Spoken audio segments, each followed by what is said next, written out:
Manic Street Preachers, sometimes known as the Manics, are a rock band from Wales.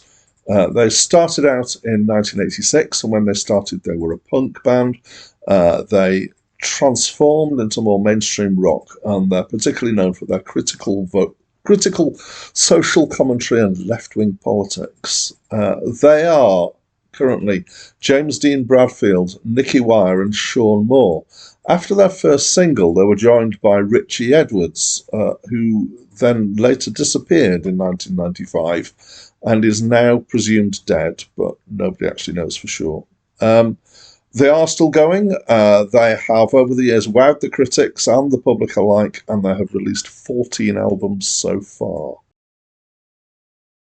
Hi, my name's Dan, still, as always. Um, So let's get into this album. It's the debut album by the Manic Street Preachers, and I have reviewed this one before.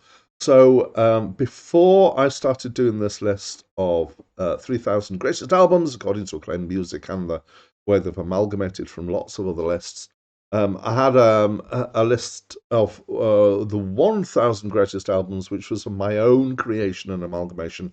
I was never completely happy with it, and which is why I abandoned that when I found this list. But I was reviewing those on a blog that I had. So I've reviewed this album before on the blog a couple of years ago. And what struck me then, and has struck me again now, is how rocky it is, and how very much the guitar is the central hero in this album. I would say even at times it sounds kind of Guns N' Roses ish. It's long. There's 73 minutes of album. There's 18 tracks here.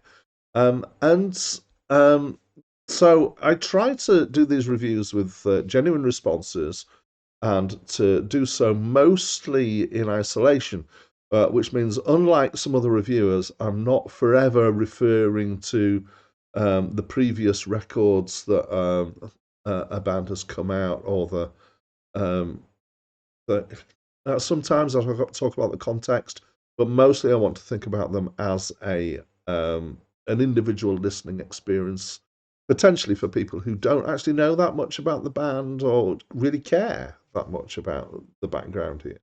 Um, and the other thing that I like to do is I try and do it as unpretentiously as I can.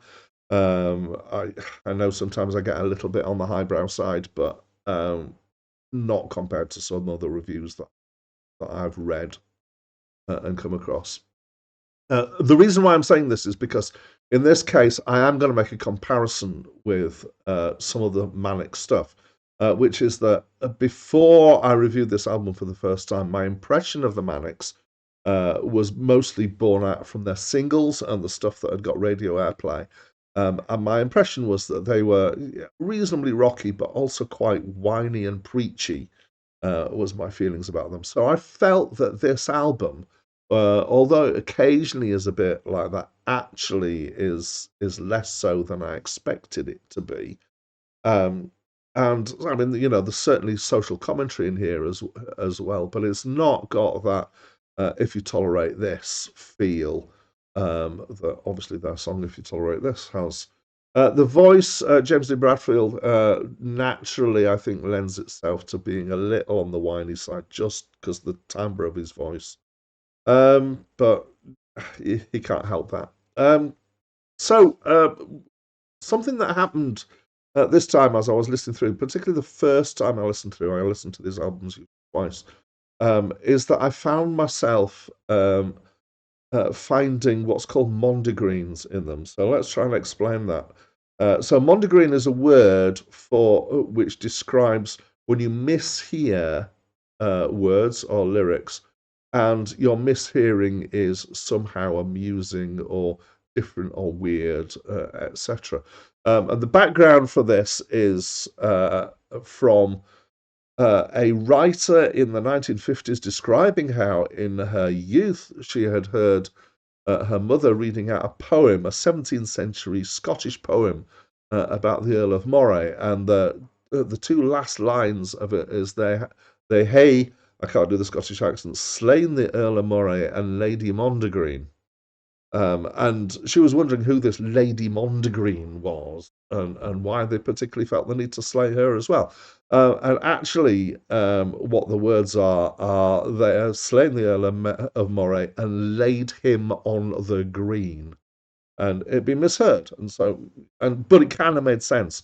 So what I'm doing here is, as I was listening to it, I was trying to make out what the words might be, but not actually trying to necessarily make them make sense in the context of the other words. Just trying to work out if there was something quite silly in there. So I can't actually remember individual examples, but actually I've got one that I will give you in a second. I think the tendency to be able to find these is made stronger by some unnatural emphases of the words. So one that I really picked out was in the track "Invented Disease," which is the singing of it is other invented disease, and normally you'd say disease and it's disease.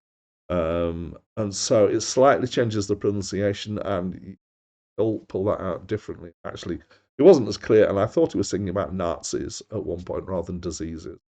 The one of the kind of most simple ones is the track "You Love Us," which says "You love us, you love us, you love us" over and over again.